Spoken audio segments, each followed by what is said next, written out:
Hi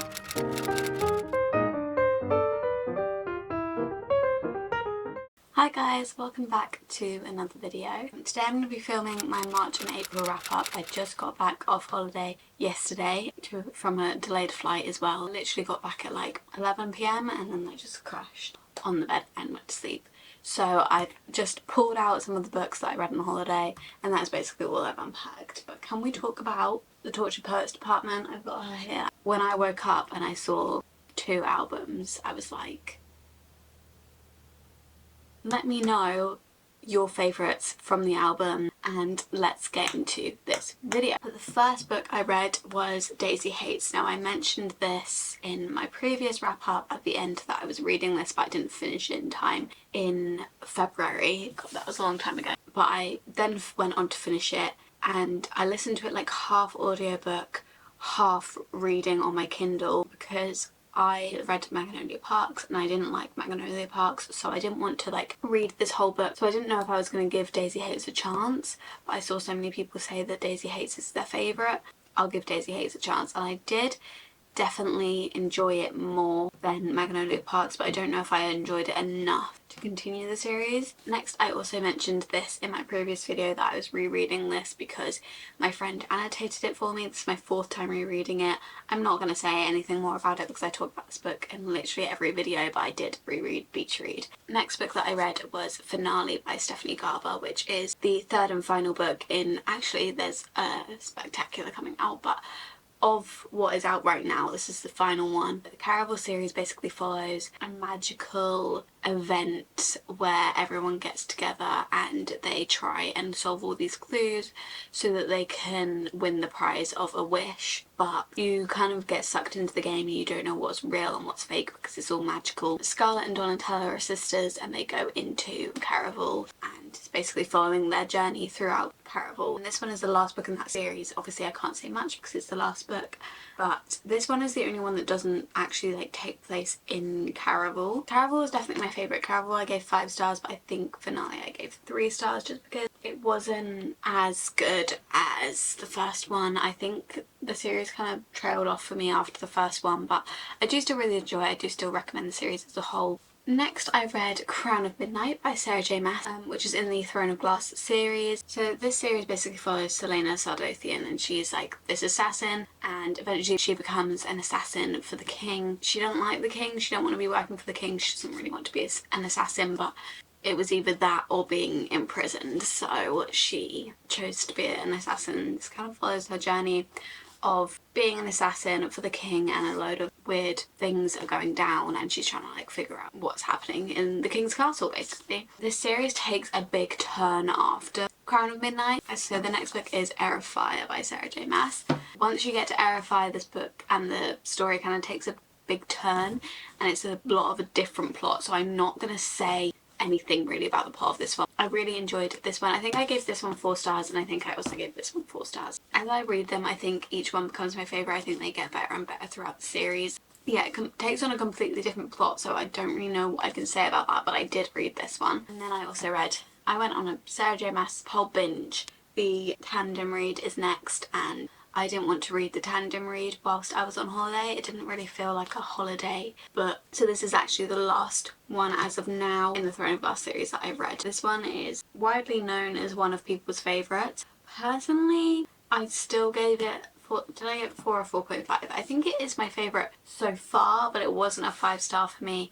I expected a little bit more from it, I think, because it was like so many people's favourite book in the series. But I did still really enjoy it, and don't get me wrong, but I did really expect this book to be a 5-star, and it wasn't. Oh, I missed one out actually. I read One by One by Frida McFadden in between Crown of Midnight and Heir of Fire. I read that on my Kindle. It was an arc from NetGalley. I do believe it was already out, it's just an arc of the traditionally published one because I think it was self-published and now it's being taken over by a publisher. It wasn't bad, it was a quick read, it was kind of entertaining, but I didn't really find myself wanting to pick up the book or really caring to know what happened, which isn't really what you want in a thriller, so I did give this one 2 stars. But you don't always, to be fair, like, there's many thrillers where I don't feel any connection to any of the characters and I don't care about any of them. But I feel like there's always one that you're kind of rooting for, and in this one I was just kind of like, I don't really care. It follows this group of friends that go on a road trip together to go on holiday together, and then their car breaks down on the way and they have to get out and walk, and then slowly everyone starts like dropping off, kind of trying to figure out like who's killing these people and what's going on. So I guessed the ending. I didn't guess like the full ending, but the big part of the ending I did guess like 10% into the book. It wasn't my favourite, but it was entertaining. If you're looking for one of those books that is just very fast paced and quick to get through, then I'd recommend that, but honestly it wasn't my favourite. Then I read The Hunger Games by Sarah, why do I always say Sarah J Maas? Suzanne Collins. I read The Hunger Games, and this one, as you can see in the box set behind me, I have the full box set here, but it's obviously missing this one. I wanted to give The Hunger Games a read because I really loved the films. Written like very YA, more YA than I thought it was going to be written, but I honestly quite like that. It was quite a nice break in between Sarah J Maas, like your brain working so hard to figure it out, to read a book that's written so YA, and I also already know the plot and like the world building and everything like that. I already know how the Hunger Games work, so it was quite an easy read and I did really enjoy it. And there are definitely things in here that happen that don't happen in the films, or things that are explained that aren't explained in the films, so I really did enjoy that. I really enjoyed her writing. It was very YA, like a lot of, I think it's present tense first person. I got through it really quickly and I really want to continue the rest of the series. Next I read The Reappearance of Rachel Price by Holly Jackson.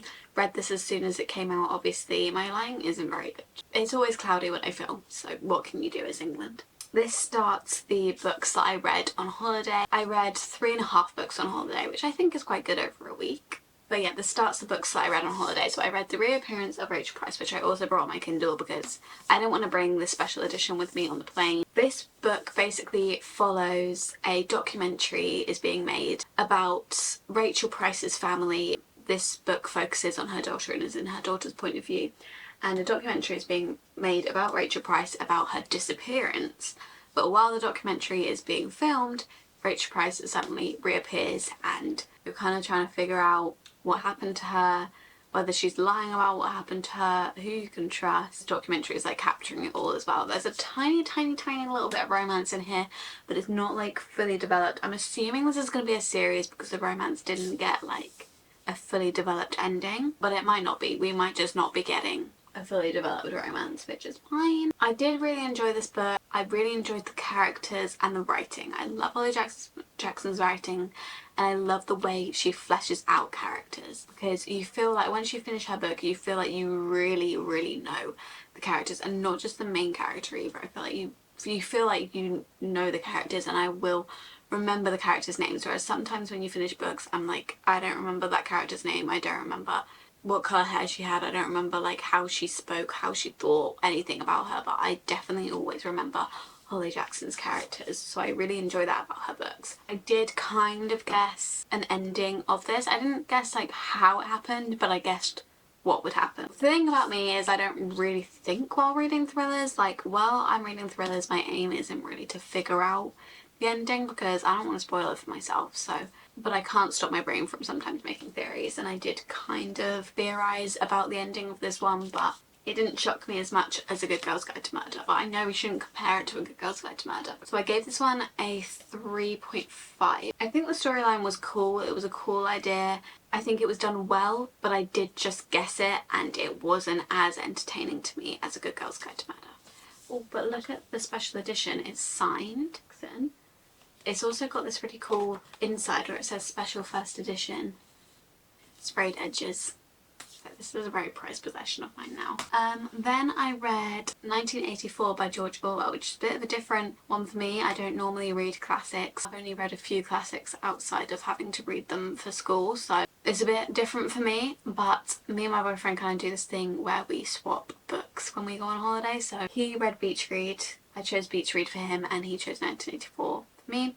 So I read 1984 and I actually did really enjoy it. I gave it 4 stars. I think classics aren't always like my favourite just because you have a character that you're rooting for, but you never have that character that you, I guess, relate to or like really like them, because a lot of the times they do things that you wouldn't agree with or like say things that you wouldn't agree with. So I do find that quite hard about classics, which I find is why sometimes a lot of classics aren't like a 5-star for me.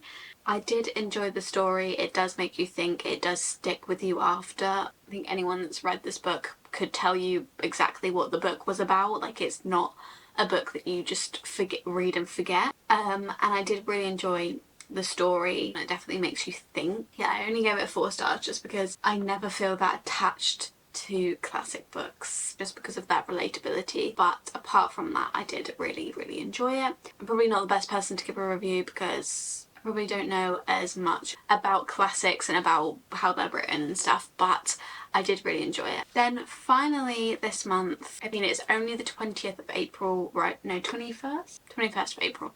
It's only the 21st of April right now, but I don't know if I'm going to finish another book before the end of April.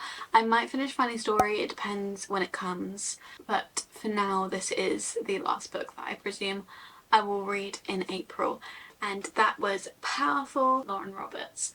So this one is a novella in the Powerless series, and this follows Payden's friend Adina. Basically it follows her whilst Payden was at the castle. I really enjoyed this book.